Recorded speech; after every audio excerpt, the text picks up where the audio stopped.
How did a medical emergency expose your best friend's darkest secret? I was out shopping for my boyfriend's birthday when my phone lit up with an emergency medical alert. My brother's heart rate was spiking rapidly, and his oxygen levels had started dropping. This was life-threatening, and I wasn't there to help him. I called my best friend Tessa immediately. She'd volunteered to watch Declan at home while I went shopping. Tessa! Declan's vitals are going crazy. He's having a seizure. Call 911 right now. Tessa's voice sounded panicked. Oh my god, what? Okay, what do I do? Call an ambulance. Call them now. His oxygen is dropping. I was already running to my car in the parking lot. People were staring at me, but I didn't care. I'm calling right now. I'm calling, Tessa said. I could hear her breathing hard. I threw my shopping bags in the back seat and started the car. I checked the app again. Declan's oxygen was at 89%. His heart rate was 155. Both numbers were bad. If they got worse, he could have permanent brain damage or die. I pulled out of the parking lot and started speeding toward the hospital to meet them. My phone showed Declan's location on the map. He was still at home. I called Tessa again. Did you call? Are they coming? I asked Tessa. She sounded flustered and out of breath. Yes! They're coming. They said 4 minutes. Then my phone buzzed. Tessa sent me a screenshot. It showed a 911 call screen that said, ambulance dispatched, ETA 4 minutes, St. Mary's Hospital. I felt a tiny bit of relief. Help was coming, but I kept checking the app. Declan's oxygen was at 87 now. 8 minutes went by. I was halfway to the hospital. I checked Declan's location again. He was still at home. They should have picked him up by now. I called Tessa again. Where's the ambulance? They should be there. I don't know, Tessa said. Maybe traffic? I can hear the sirens getting closer. Okay, I'm almost at the hospital. Tell them to hurry. Then I heard something weird. Music playing in the background, and someone's voice laughing. Tessa, is someone there with you? Who is that? What? No, that's just the TV. I'm waiting for the ambulance. Something felt wrong, but I didn't know what. 5 more minutes passed. I pulled into the hospital parking lot. I checked Declan's location on my phone. Still home. My stomach dropped. The ambulance should have taken him by now. It had been 13 minutes since Tessa called 911. I checked the app. Declan's oxygen was at 84. His heart rate was 165. He was in critical danger. I called Tessa. It rang twice and went straight to voicemail. I tried again. Voicemail. My hands were shaking so bad I could barely hold the phone. I called the hospital. Did an ambulance just pick up a seizure patient from my address? The woman on the phone clicked her keyboard. No, ma'am. We haven't sent any ambulances to that address today. My blood went cold. Tessa lied. But why lie about this? I screamed and threw my car into drive. I had to get home. I tried calling Tessa again and again. No answer. The traffic was terrible. It took me 15 minutes just to get halfway home. I kept checking the app.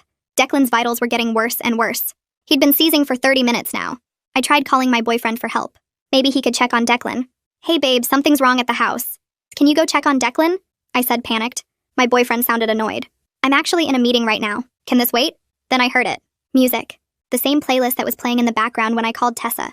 Either it was a coincidence, or he was at my house with Tessa, while my brother was dying. I hung up and drove faster. 40 minutes had passed since the first alert. I screeched into my driveway and ran inside like a maniac, praying it wasn't too late. I found Declan on the living room couch, facing away from me. His body was jerking and I could see foam coming out of his mouth even from behind him. He was still actively seizing. His medical monitor was beeping like crazy. He was minutes away from death. I dropped to my knees and called 911. My brother is having a seizure. Send an ambulance to this address now. As the operator spoke, I could hear sounds from upstairs. Moaning, the bed creaking. Tessa was upstairs doing it with someone while my brother was dying on the couch downstairs. I stayed with Declan the whole time. 2 minutes later, I heard Tessa coming downstairs, laughing like something was funny. It was obvious she hadn't noticed me running in or calling 911. She walked in through the living room doors in a robe. We made direct eye contact, and I saw a man's leg peering out from behind the door. I recognized the tattoo immediately. It was my boyfriend. Tessa and my boyfriend were having an affair and couldn't stop fondling each other long enough to make a 2-minute call to save my brother's life. I was soothing my brother while whisper screaming at her. Show me the 911 call, I said. You said you called 911. Where is it? Tessa started crying suddenly. I'll explain. I'm sure you will, I responded, grabbing my phone to make another 911 call, but not to the hospital. And not to the police either. Tessa's face went wide. The sirens were already getting louder outside. The real ambulance I'd called screaming down my street. Tessa's mouth opened and closed like she wanted to say something but couldn't find words. Jasper stepped fully into view, pulling on his shirt with shaking hands. The paramedics burst through my front door 3 seconds later, a team of 4 with equipment bags and a stretcher. I pointed at Declan without looking away from Tessa. The lead paramedic, a woman with short gray hair, dropped to her knees beside my brother and started checking his vitals immediately. Her partner got the oxygen mask on Declan's face while the other 2 prepared the stretcher. I stayed right next to Declan, holding his hand while they worked, my body positioned so I didn't have to see Tessa or Jasper standing frozen by the stairs. The gray-haired paramedic looked at her watch and then at me. She asked how long he'd been seizing. I told her 43 minutes now, maybe longer. Her face went tight and she called out numbers to her team that I didn't understand. They moved fast, getting Declan onto the stretcher with practiced efficiency. One of them started an IV line in his arm. Another one radioed the hospital with information about his condition. The gray-haired paramedic told me they needed to get him to St. Mary's immediately. That 40 minutes was dangerously long for a seizure. I nodded and grabbed my purse from where I'd dropped it. Tessa took a step forward. I held up one hand without looking at her, my eyes on Declan's pale face. The paramedics wheeled him toward the door. I followed right behind them, not saying a word to either Tessa or Jasper. Outside, they loaded Declan into the ambulance. I climbed in after him before anyone could tell me not to. The paramedic working on Declan's IV looked at me and nodded like she understood. Through the back windows, I could see Tessa running out of the house, still in that robe. She was trying to get to the ambulance. I looked right at her through the glass and mouthed one word. Don't. The ambulance doors slammed shut and we pulled away with sirens blaring. Inside, the paramedics were giving Declan medication through his IV to stop the seizure. I sat on the bench seat watching my brother's face, watching the monitors beeping around him. His body was still jerking, but less than before. The medication was working. The gray-haired paramedic told me his name was on his medical alert bracelet, asked if I was family. I said I was his sister and primary caregiver. She asked what happened, why the delay. I told her someone was supposed to call 911 40 minutes ago but didn't. She looked at me for a long second, and then went back to monitoring Declan's vitals. The ride took 7 minutes. They rushed him through the emergency department doors while I followed, my hands shaking so bad I could barely hold my purse. A nurse stopped me at the intake desk while they took Declan back. She handed me a clipboard with paperwork and asked me to fill out what I could. I sat in a plastic chair and stared at the forms. My hands were shaking too much to write clearly. The nurse came back a minute later with a cup of water. She sat down next to me and asked gently what happened. I started explaining about the medical alert, the seizure, calling my friend who was supposed to be watching him. When I got to the part about the 40-minute delay and why it happened, my voice cracked. The nurse's expression changed from sympathy to something harder. She asked if I was saying someone deliberately didn't call for help. I nodded and told her they faked a 911 call instead. She stood up and said she needed to make a note of that for the doctor. 20 minutes later, a doctor in blue scrubs came out and introduced himself as Dr. Gideon Garza. He was the neurologist on call. He told me they'd given Declan medication to stop the seizure and it had worked, but they needed to run a full workup. Brain scans to check for damage from the prolonged seizure. Blood tests to check his medication levels. He explained that 40 minutes was extremely dangerous for a seizure. We wouldn't know the full extent of potential complications for at least 24 to 48 hours. I asked what kind of complications. Dr. Garza listed them carefully. Brain injury, cognitive effects, increased seizure frequency, memory problems. I sat there taking it in while he talked. He said they were moving Declan to the ICU for close monitoring. I could see him once they got him settled. I thanked him and he walked back through the double doors. I sat in the waiting room feeling numb and exhausted. My phone started buzzing in my purse. I pulled it out and saw texts from Tessa filling my screen. I'm so sorry. Please let me explain. It's not what you think. I didn't mean for this to happen. Please talk to me. I deleted each one without reading past the first few words. More texts kept coming. I blocked her number completely. My phone rang 3 times in a row. Jasper calling. I blocked him too. The silence felt good. I sat there staring at the wall, feeling nothing but cold contempt for both of them. An hour passed. I texted my coworker Fiona that I wouldn't be at work tomorrow. Family emergency. She texted back immediately asking if I was okay, if I needed anything. I told her I was at St. Mary's Hospital. She said she was coming. I told her she didn't have to. She said she was already getting in her car. Fiona showed up 40 minutes later carrying a bag from the convenience store. She'd brought me coffee and a change of clothes, a clean shirt and pants. She sat down next to me in the waiting room without asking questions. Just sat there with me while we waited for news about Declan. Her quiet presence was the first moment of genuine support I'd felt since this nightmare started. I almost started crying from the relief of having someone actually help instead of making things worse. Fiona squeezed my hand and told me it would be okay. I nodded even though I didn't believe it. 2 hours after we'd arrived, the ER doctor came out to find me. She was a woman in her 50s with tired eyes. She told me Declan was stable but sedated. They were keeping him in ICU for close monitoring. The seizure had stopped with medication, but the prolonged duration meant there was risk of brain injury, cognitive effects, future seizure complications. She said I could see him now if I wanted. I stood up immediately. Fiona said she'd wait here. The doctor led me through the double doors and down a hallway to the ICU. Declan's room was full of beeping machines and monitors. He looked small and fragile in the hospital bed, tubes and wires everywhere. I sat in the chair next to his bed and took his hand carefully. The full weight of what almost happened crashed over me all at once. If I'd been 5 minutes later getting home, if the seizure had lasted any longer, I could have lost him. Because 2 selfish people couldn't stop screwing each other long enough to make a phone call. The rage that filled me was cold and focused, nothing like the panic from earlier. This was calculated fury that demanded consequences. A woman in professional clothes knocked on the doorframe. She introduced herself as a hospital social worker and asked if she could talk to me for a minute. I nodded. She came in and sat in the other chair. She said the nurse had mentioned some concerning circumstances around the delayed emergency response. She suggested gently that I might want to file a police report. She explained that deliberately faking a 911 call while someone was dying could constitute criminal negligence or even attempted manslaughter depending on the circumstances. I told her I was considering my options. She gave me her card and said to call if I needed anything. After she left, I sat with Declan for another hour before Fiona knocked softly. She said it was almost midnight, asked if I wanted to go home and grab some clothes and things for Declan. I did need his medications and some clean clothes. I made Fiona wait in the car because I couldn't handle anyone else being in that house right now. Inside, the living room still showed signs of the chaos. Declan's medical monitor was on the couch where the paramedics had left it. My purse was on the floor where I'd dropped it the first time. I went upstairs to Declan's room and packed quickly, grabbing his medications from the bathroom, clean clothes from his dresser. I refused to look at the stairs or think about what had happened in my bedroom. I got out of there as fast as I could and locked the door behind me. I got back to the hospital around 1 in the morning and went straight to Declan's ICU room. Fiona said goodnight and told me to text if I needed anything. The reclining chair next to his bed was stiff and uncomfortable. I pulled the thin blanket over myself and tried to close my eyes. Every time I started to drift off, I saw Tessa's face when she walked into that living room, the fake concern in her voice on the phone, the way she laughed coming down those stairs. My eyes snapped open again. The machines around Declan beeped steadily. I checked my phone. 1:15. I tried again to sleep. This time I saw Jasper's tattoo behind that door. Heard the bed creaking upstairs while my brother was dying below. My whole body tensed up. I sat up in the chair and rubbed my face. A nurse came in to check Declan's vitals around 2. She noticed me sitting there awake and asked if I was okay. I told her I couldn't stop thinking about what happened. She adjusted Declan's IV and then looked at me. She said she'd been a nurse for 15 years and seen a lot of terrible things. But what happened to my brother made her sick.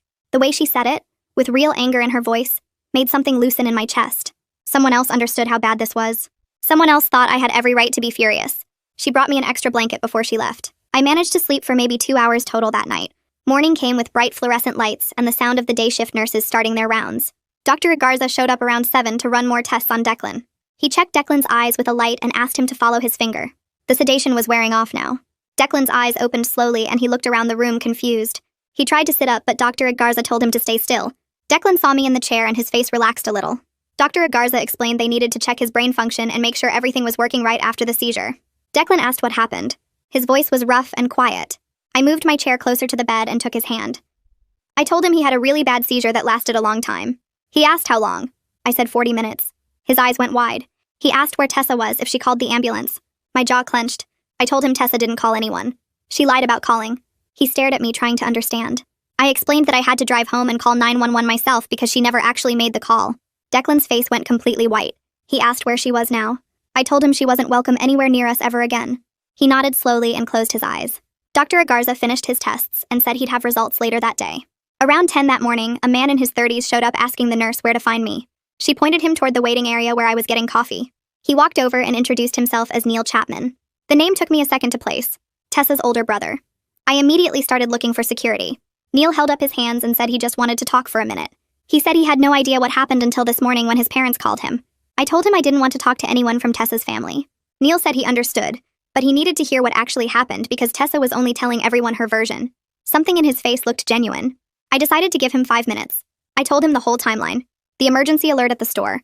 Calling Tessa, who said she'd call 911. The fake screenshot she sent me. Waiting at the hospital for an ambulance that never came. Driving home to find Declan still seizing after 40 minutes. Finding Tessa and Jasper upstairs together while my brother was dying downstairs. Neil's face changed as I talked. He looked sick. He said he'd always known his sister was selfish and made bad choices. But this was beyond anything he could have imagined. He asked if there was anything he could do to help. I looked at Neil for a long moment. I told him the only thing that would help is if Tessa faces real consequences for what she did.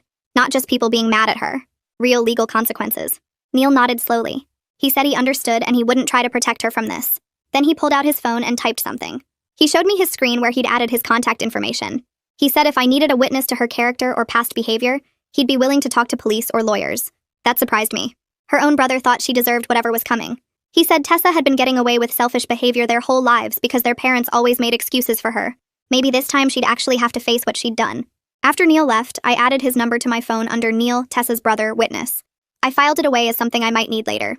Having someone from her own family willing to testify against her felt like a small win. That afternoon, a woman in professional clothes showed up and asked to speak with me.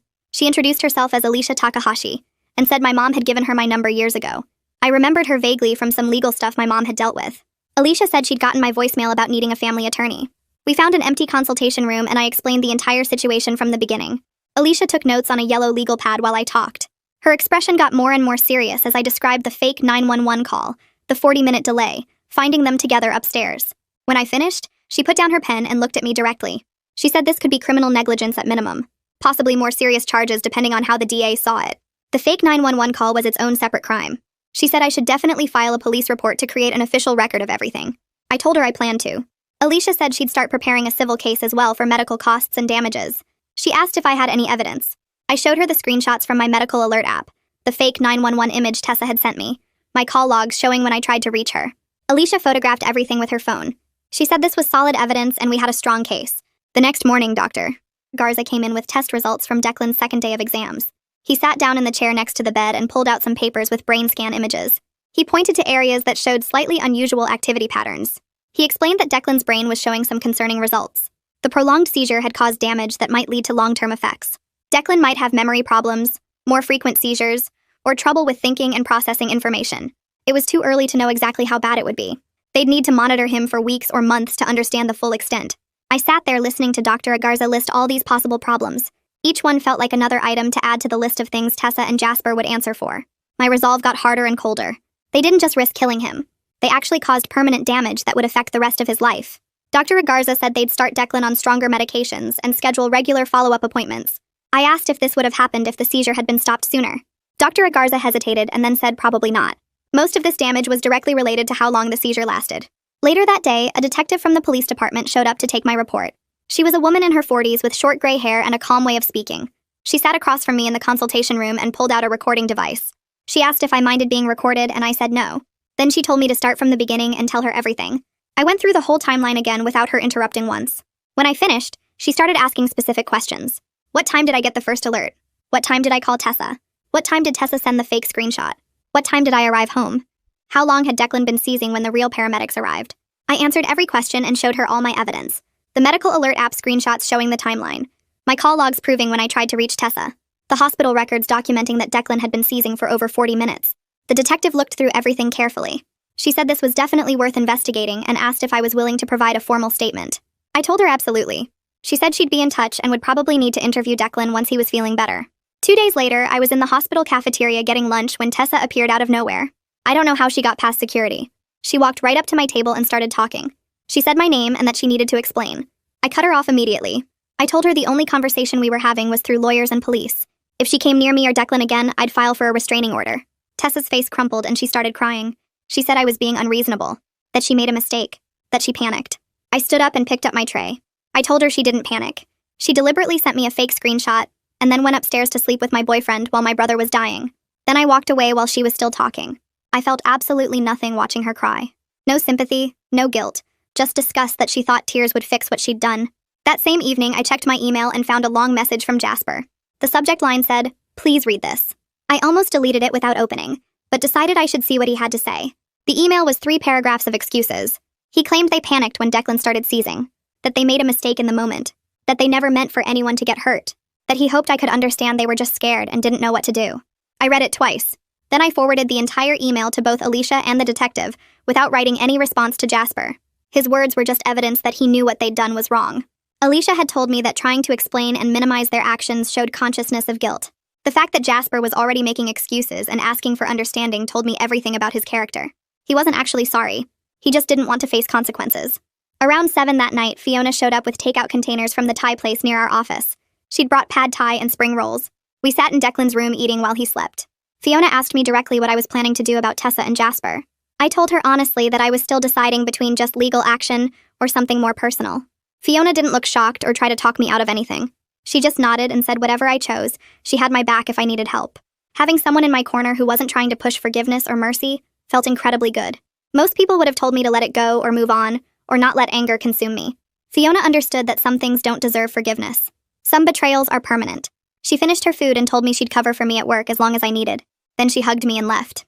I sat there in the quiet hospital room feeling grateful that at least one person in my life actually showed up when it mattered. The next morning, a nurse came in and told me they were moving Declan to a regular room on the 3rd floor. Good news, she said, because it meant he was stable enough to leave intensive care. I helped gather his things while the transport team got him ready, and we rode the elevator up together. The new room had a window and felt less like a medical emergency zone, which should have been comforting. But when the nurses finished setting up his monitors and left us alone, Declan grabbed my hand and wouldn't let go. He asked me to promise I wouldn't leave him with anyone else ever again. Just me taking care of him from now on. No one else could be trusted. I heard the fear in his voice and realized Tessa's betrayal had broken something in him that would take a long time to fix. He kept asking if I was sure no one else would watch him, if I was absolutely certain I'd be there if something happened. I promised him over and over, but I could see the trauma in his eyes every time he asked. Around noon, Dr. Garza came in with a tablet and pulled up a chair next to the bed. He went through Declan's discharge plan in detail, explaining that his seizure risk was now higher than before the incident. The 40-minute seizure had changed things permanently. Declan would need more frequent monitoring, stronger medications, and follow-up appointments every 2 weeks instead of monthly. Dr. De Garza listed the new prescriptions and their costs, the additional testing required, the specialist consultations we'd need to schedule. I did the math in my head while he talked. The new medications alone would cost hundreds more per month. The extra appointments meant more copays and time off work. The additional monitoring equipment we'd need at home wasn't cheap either. Every number added up to thousands of dollars we wouldn't be spending if Tessa had just made one phone call. I grabbed my phone and started making notes of every single cost Dr. Garza mentioned. Alicia would need these figures for the civil lawsuit she was already preparing. That afternoon, my phone rang with a number I didn't recognize. I answered and heard the detective's voice. She told me she'd interviewed Tessa and Jasper separately yesterday, and their stories didn't match up in several key places. Tessa claimed she thought she'd actually called 911, that she panicked and got confused about whether she'd really done it. Jasper insisted Tessa told him the ambulance was coming, so he assumed everything was handled. Each of them was trying to shift the blame to the other person. The detective said their willingness to throw each other under the bus was helping build a stronger case for criminal charges. I should have felt satisfied hearing this, but mostly I just felt disgusted. They'd been so wrapped up in each other that my brother almost died, and now they couldn't even take responsibility without blaming their partner in negligence. The detective told me she'd be forwarding her report to the district attorney's office soon, and I thanked her for the update. That night, after Declan finally fell asleep around 10, I pulled out my laptop and started researching. I looked up criminal negligence laws in our state, reading through case summaries and legal definitions. I learned that what Tessa and Jasper did could potentially be charged as reckless endangerment, which carried jail time. The fake 911 call was its own separate crime called filing a false police report. I moved on to civil liability next, reading about personal injury lawsuits and damages. They could be held responsible for all of Declan's medical costs, both current and future, plus emotional distress damages, plus punitive damages if the jury thought their actions were especially bad. The numbers could easily reach 6 figures. I made detailed notes about everything I learned, organizing the information into categories for criminal versus civil consequences. Having multiple paths to make them pay made me feel less helpless, more in control of what happened next. I wasn't just a victim of their betrayal anymore. I was someone taking action to ensure they faced every possible consequence. Around midnight, my phone buzzed with a text from Neil. He said Tessa had been staying at his place and was falling apart over what happened. He asked if there was any chance I'd be willing to hear her out, to let her explain and apologize. I stared at the message for a few seconds, then typed one word back: number. His response came immediately saying he understood and he was sorry for asking. At least someone in her family had basic sense about boundaries and consequences. I appreciated that Neil wasn't trying to pressure me or defend his sister's actions. 2 days later, Alicia called to tell me she'd filed the civil lawsuit against both Tessa and Jasper.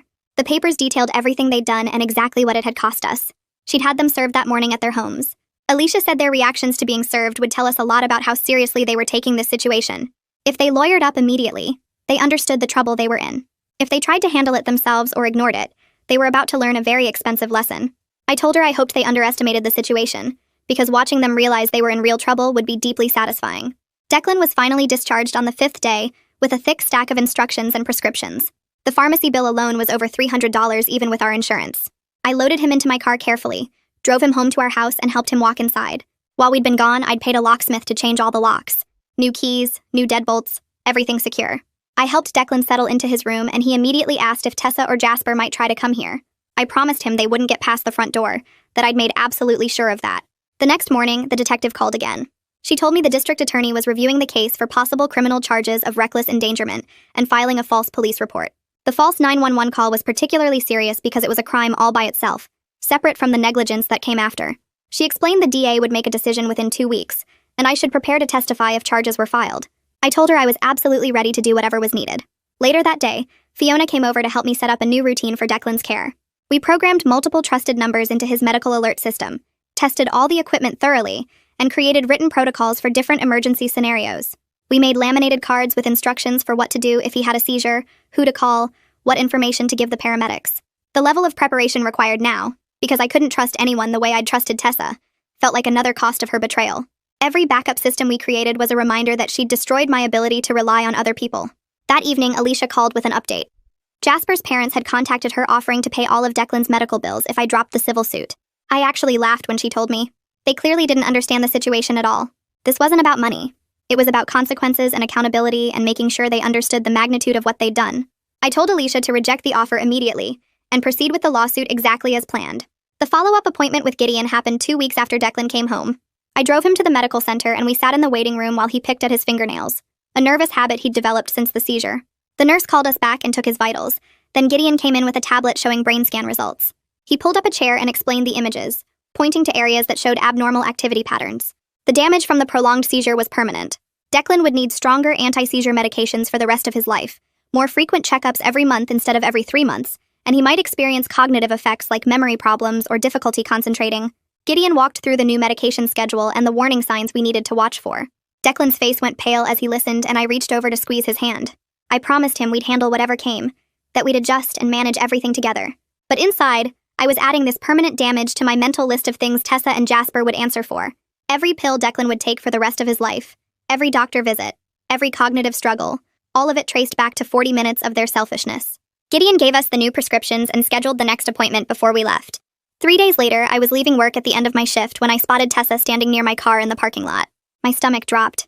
She had no reason to be at my workplace. No legitimate business here at all. I kept walking toward my car and she stepped forward, hands up like she was approaching a wild animal. She started talking about needing just 5 minutes to explain, to make me understand what happened. I stopped about 10 feet away and told her she'd violated the no-contact order Alicia had sent. If she approached me again, I was calling the police for harassment. Her face crumpled and she started shouting that I was being unreasonable and cruel, that it was an accident, that she never meant for anyone to get hurt. I turned and walked to my car while she was still yelling, unlocked it, got in, and drove away. In my rearview mirror, I could see her standing there in the parking lot, arms wrapped around herself. I felt absolutely zero sympathy for her distress.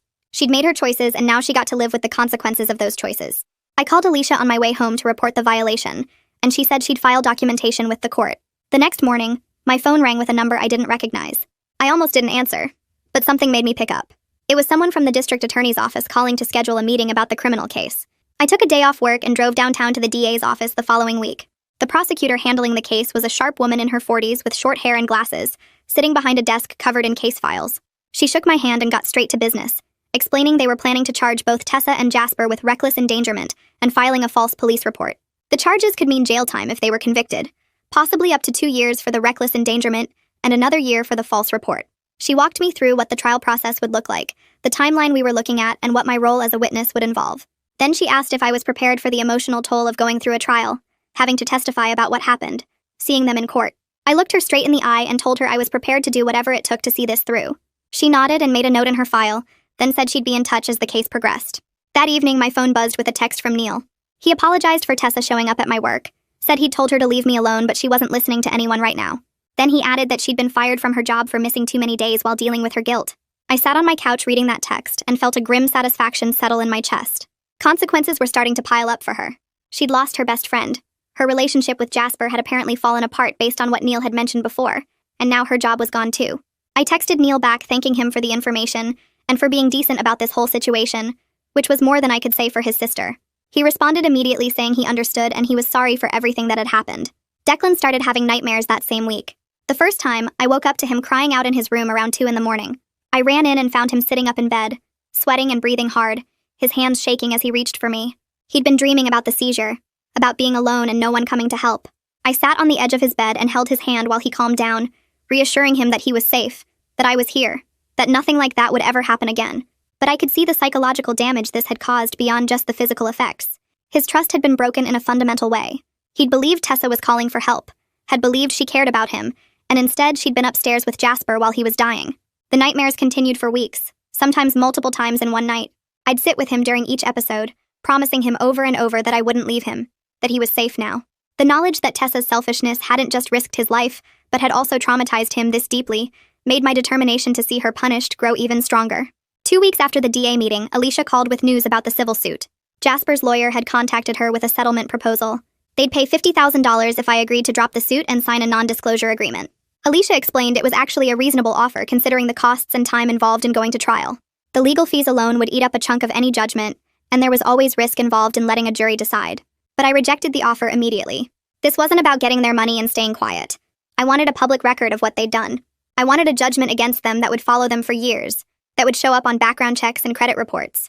I wanted everyone who ever looked into their history to know exactly what kind of people they were. Alicia said she understood and would inform Jasper's lawyer that we were proceeding to trial as planned.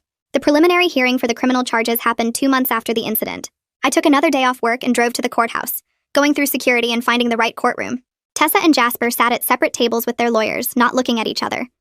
The prosecutor presented the charges formally, and the judge asked how they pleaded. Both said not guilty, which I'd expected. Their lawyers would try to minimize what happened, to make it sound like a mistake or an accident instead of criminal negligence. The judge set a trial date for 3 months out and went over the conditions of their release, including the no-contact orders. I sat in the gallery watching them stand before the judge and answer questions, watching them have to acknowledge the charges against them in open court. It was the first real sense of justice beginning to happen. They couldn't pretend anymore that this was just a private matter between friends. The legal system had recognized that what they did was criminal, and now they'd have to answer for it. 6 weeks after the first seizure, Declan had another one. I was in the kitchen making dinner when his medical monitor started beeping. I ran to his room and found him on his bed, body jerking, foam at his mouth. My hands were shaking as I called 911, trying not to panic, trying to stay calm and give them the information they needed. The paramedics arrived in 4 minutes this time. They got the seizure stopped with medication, and it only lasted 8 minutes total before they had it under control.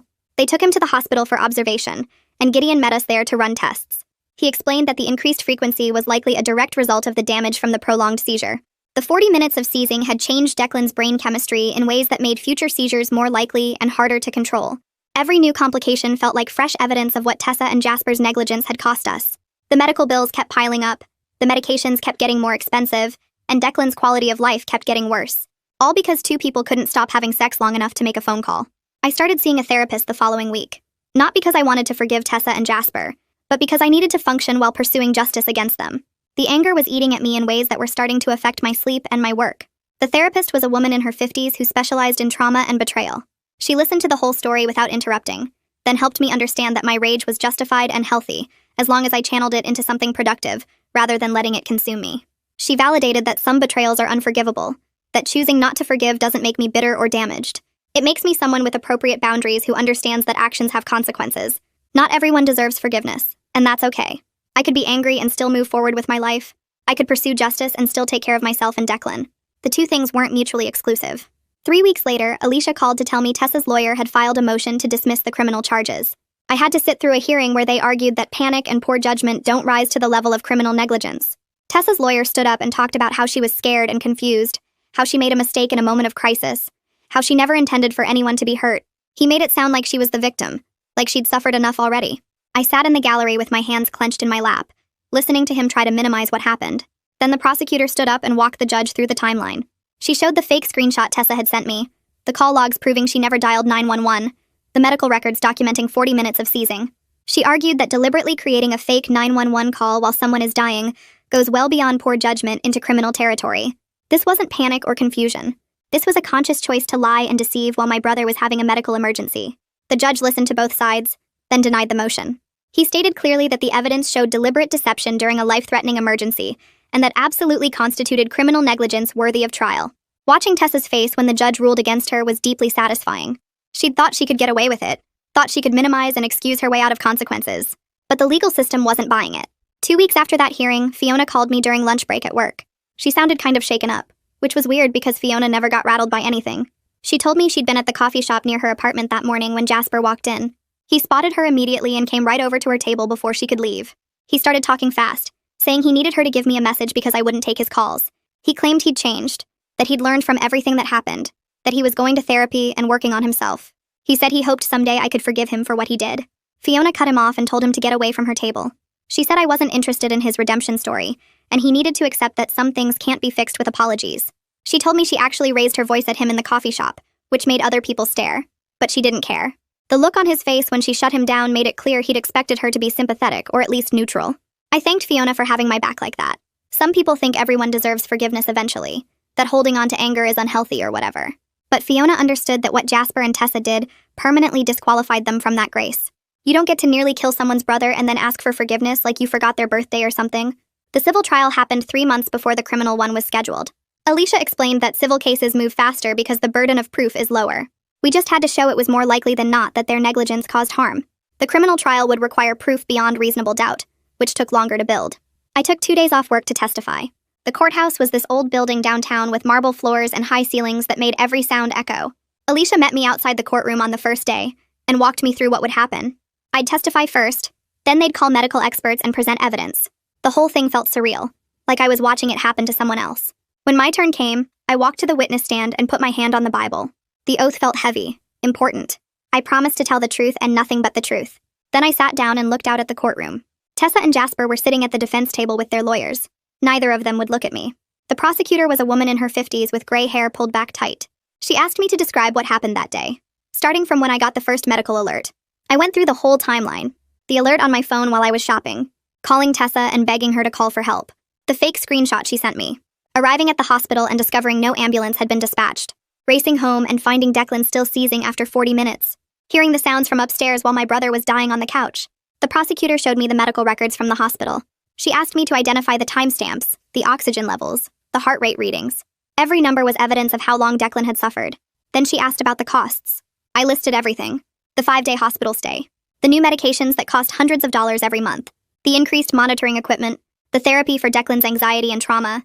The lost wages from taking time off work. It all added up to over $60,000 so far, with ongoing costs that would continue indefinitely.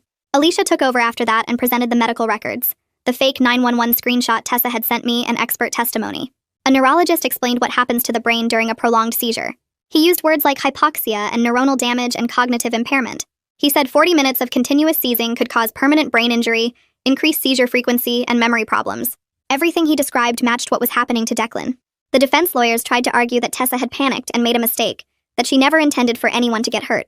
They showed text messages where Tessa had apologized, like that somehow made up for nearly killing someone. But Alicia destroyed that argument by showing the timeline of when those texts were sent.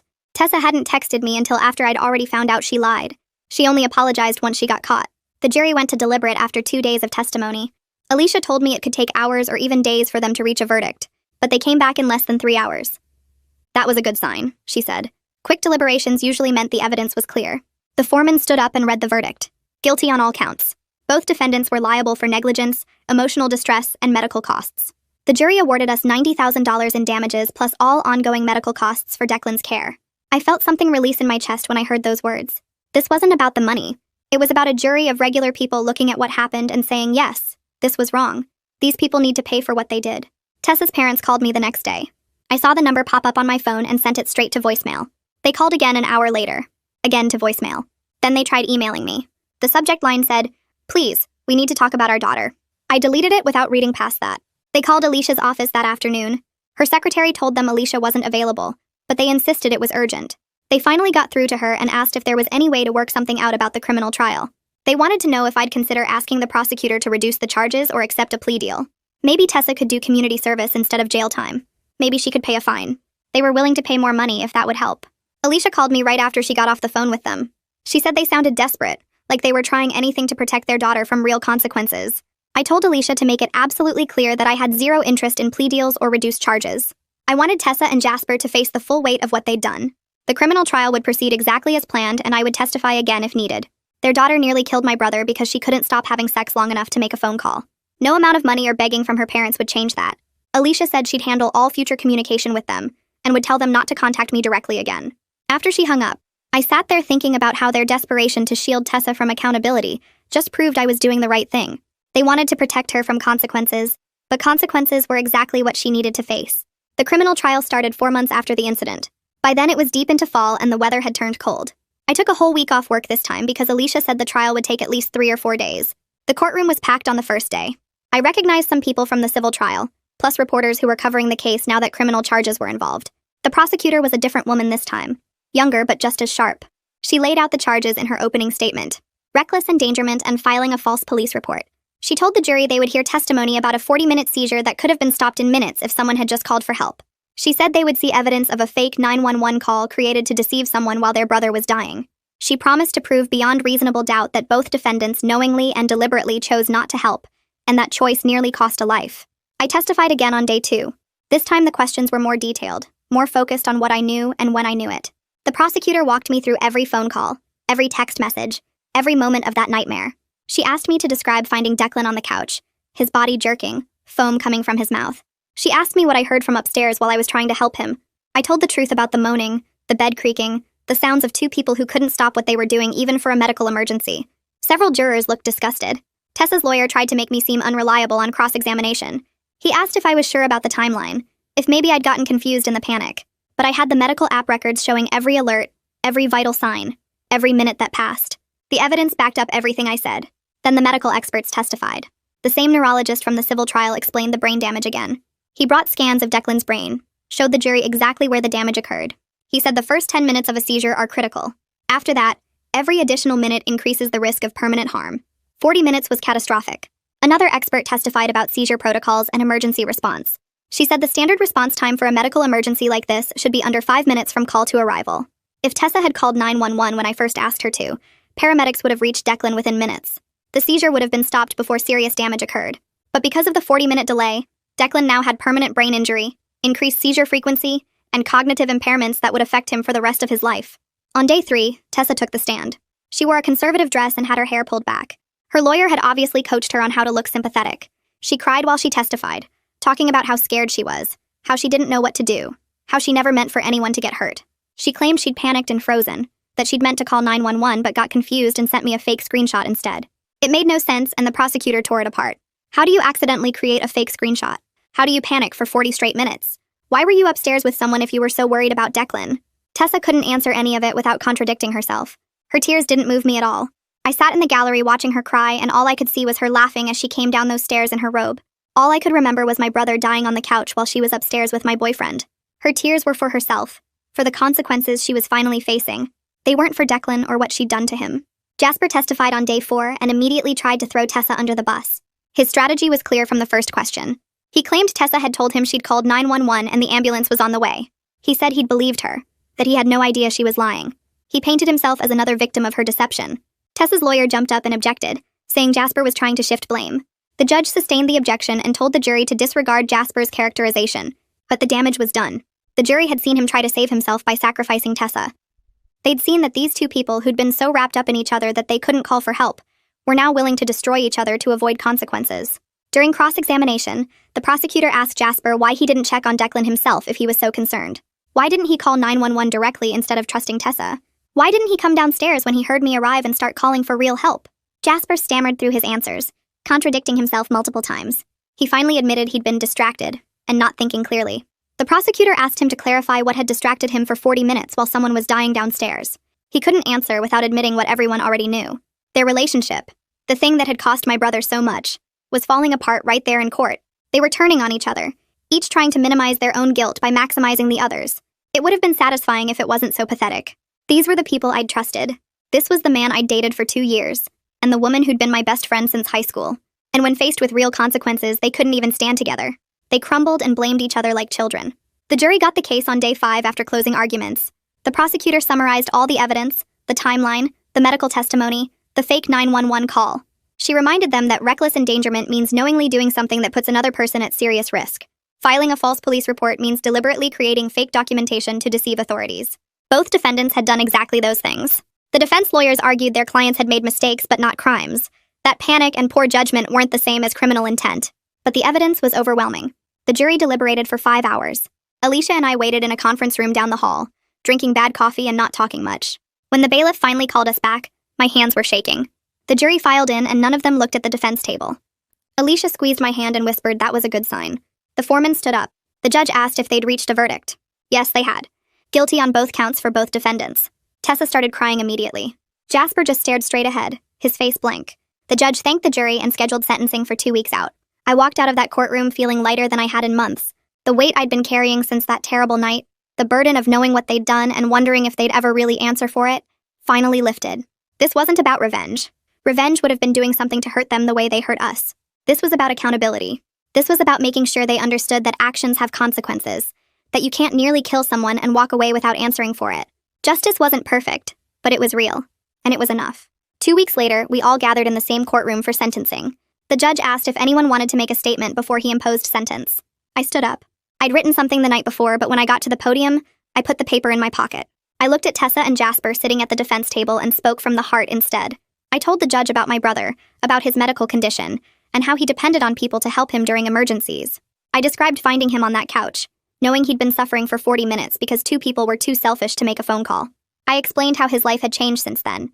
The permanent damage, the increased seizures, the memory problems. I said I wasn't asking for maximum punishment or trying to destroy their lives. I just wanted them to face appropriate consequences for what they'd done. When I finished, the judge nodded and asked the defendants if they wanted to speak. Tessa stood up and apologized through tears. Jasper said he took responsibility for his actions. The judge listened to both of them, then delivered his sentence. For Tessa, 18 months in jail and 3 years probation. For Jasper, 12 months in jail and 2 years probation. Both were ordered to pay full restitution for all of Declan's medical costs, past and future. Both were prohibited from having any contact with me or Declan for 5 years. The bailiffs came forward and put handcuffs on both of them. I watched them being led away. Tessa still crying. Jasper walking with his head down. I felt something close to peace settle over me. Not happiness exactly, but a sense that justice had been served appropriately. They would spend time in jail thinking about what they'd done. They would pay for Declan's care, and we would never have to see them again. The months after sentencing were about rebuilding and healing.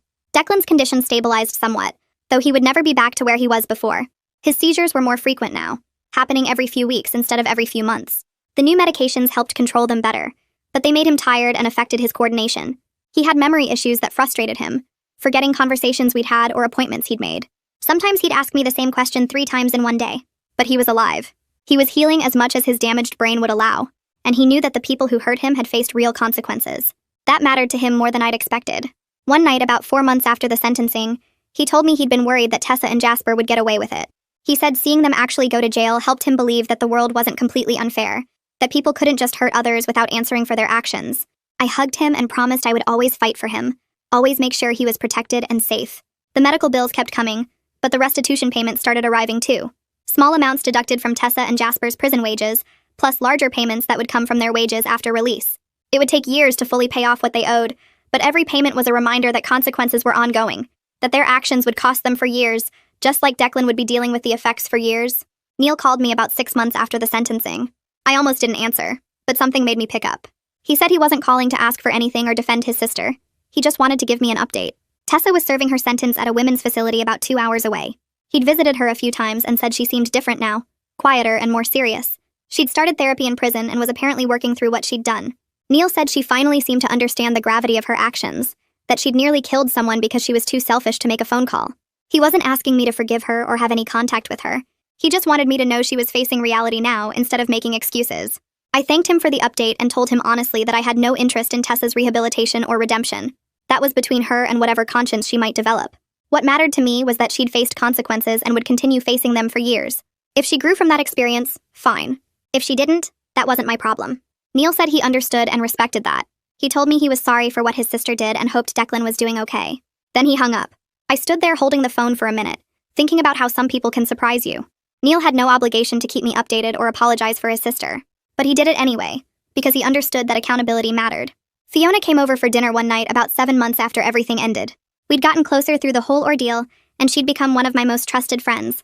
Over pizza and beer, she told me she was impressed by how I'd handled everything. She said a lot of people would have wanted revenge, would have tried to hurt Tessa and Jasper the way they'd hurt us, but I'd chosen the harder path of legal accountability instead, pursuing justice through the system rather than taking matters into my own hands. I told her honestly that there were moments I'd wanted revenge, moments when I fantasized about making them suffer the way Declan had suffered, but I'd chosen differently because I wanted to be able to look at myself in the mirror, wanted to maintain my integrity even while pursuing consequences. Legal accountability felt right in a way that revenge never would have. It meant other people, objective people like judges and juries, had looked at what happened and agreed it was wrong. It meant there was a public record of their actions and the consequences they faced. It meant I hadn't become the kind of person who hurts others, even when I had every reason to want to. Fiona raised her beer and toasted to justice and integrity. We clinked bottles and drank, and I felt grateful for friends like her who understood that doing the right thing isn't always easy or satisfying, but it's still worth doing. 2 months after the trial ended, I put the house on the market.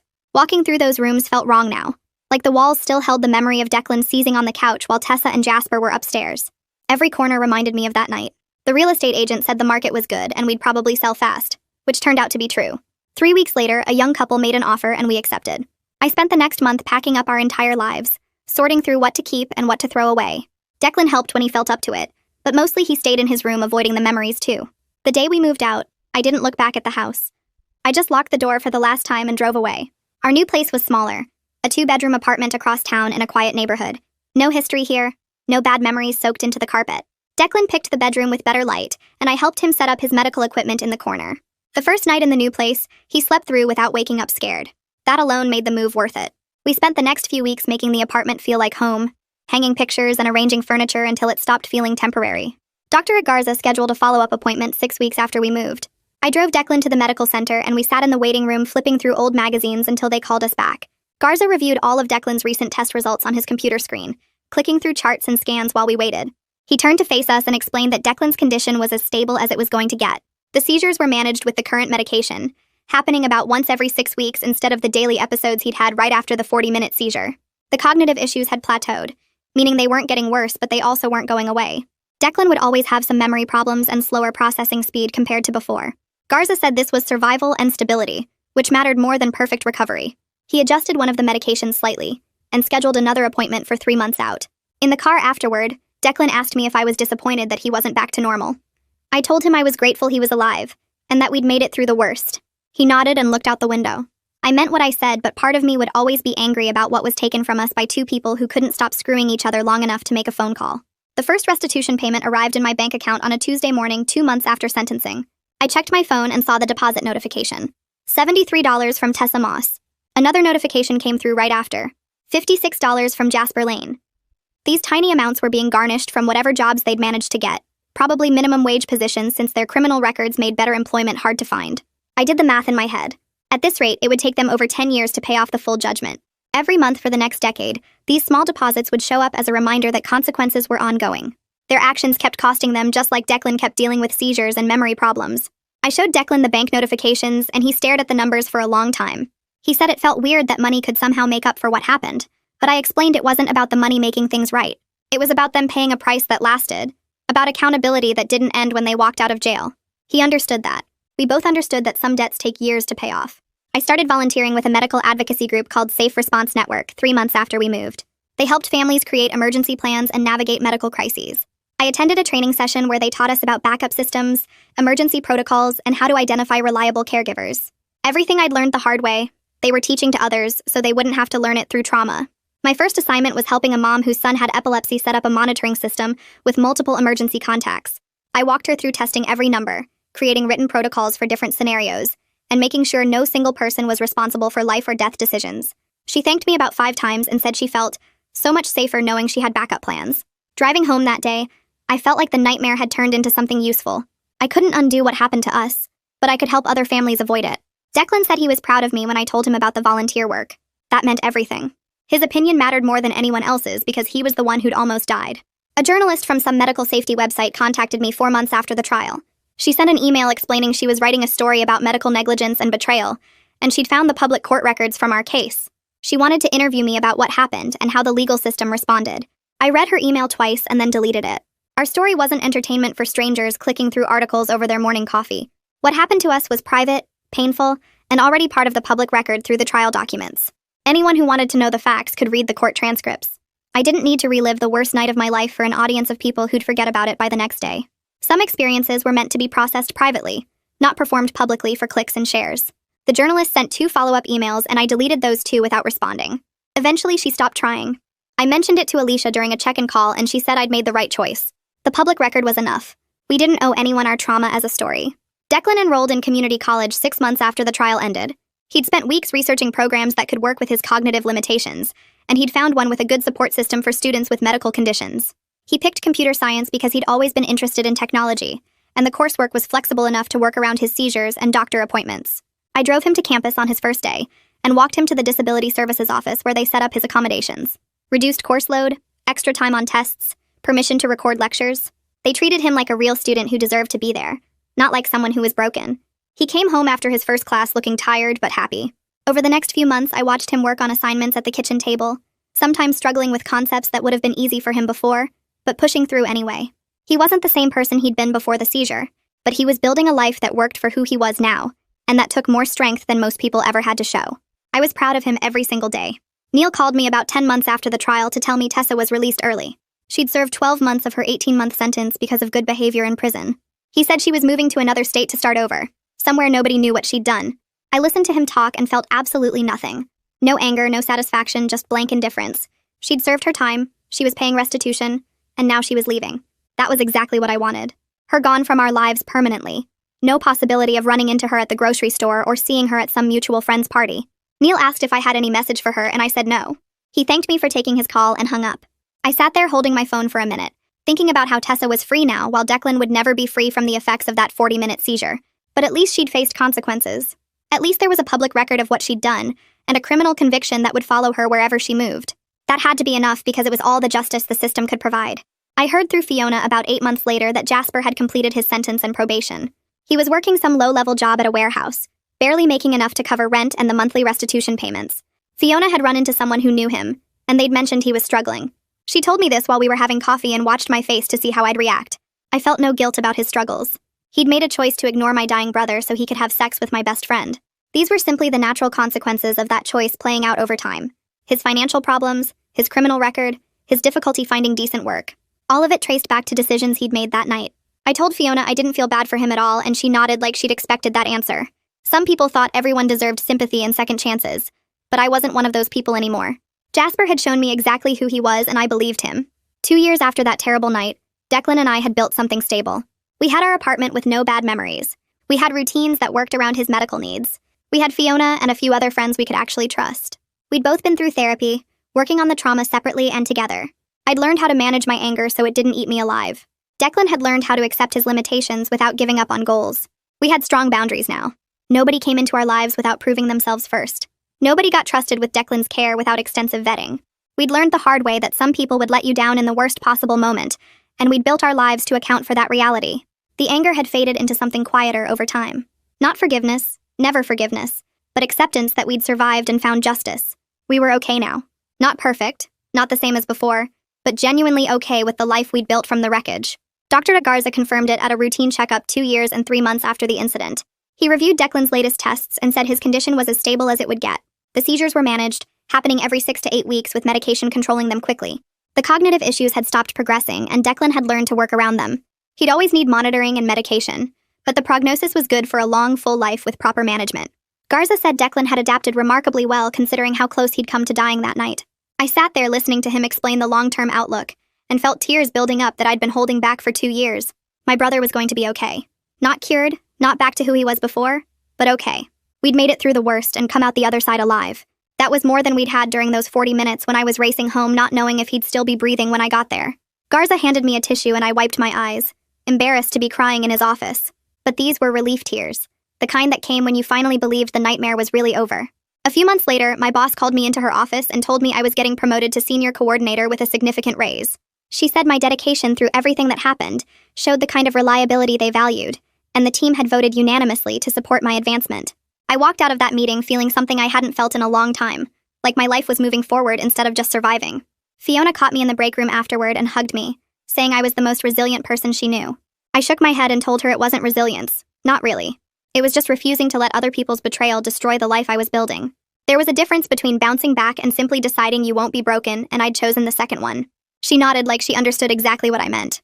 3 years after that terrible night, I sat in the audience at the community college graduation ceremony, watching my brother walk across the stage to accept his associate's degree in computer science. He moved carefully, still aware of his limits, but his face showed pure pride in what he'd accomplished. I cheered so loud when they called his name that people around me smiled, and I didn't care if I looked silly, because Declan had worked twice as hard as other students to get here. The cognitive challenges made everything harder for him. Reading took longer. Remembering information required extra effort, but this achievement was entirely his own. After the ceremony, we went out for dinner and he told me something that stuck with me. He said he was grateful I fought for consequences against Tessa and Jasper because it helped him believe that justice exists, and people can't just hurt others without answering for it. That belief mattered to him, helped him trust the world again even just a little bit. I squeezed his hand across the table and told him he deserved justice, deserved to see them face real accountability for what they did. On the 4th anniversary of the incident, Declan and I had a quiet dinner at home. Nothing fancy, just pasta and salad at our kitchen table. We talked about how far we'd come from that terrible night when I found him seizing on the couch, while 2 people who should have protected him were upstairs together. We discussed the life we'd built, the apartment with no bad memories, the routines that kept him safe, the friends we could actually trust like Fiona. We acknowledged the justice we'd achieved through the legal system, watching Tessa and Jasper face criminal charges and civil liability for their choices. Neither of us had forgiven them, and we didn't plan to. Some betrayals are permanent, and that's okay. We'd healed in the ways that matter without requiring forgiveness to move forward, without pretending what they did was something we could just get over. I looked at my brother now, healthy and educated and building his own life, and felt deep gratitude that I got home in time that day. The 40 minutes didn't cost us everything, though they cost us plenty. We lost things we can't get back. Declan's perfect health, my ability to trust easily, the innocence of believing people will do the right thing in emergencies. But we gained clarity about who deserves our trust, and what real accountability looks like. Our lives are good now, built on stronger foundations than before, with better boundaries and more careful choices about who we let close. We're both genuinely happy with the future we're creating together, and that happiness feels earned, not given, which makes it mean something real.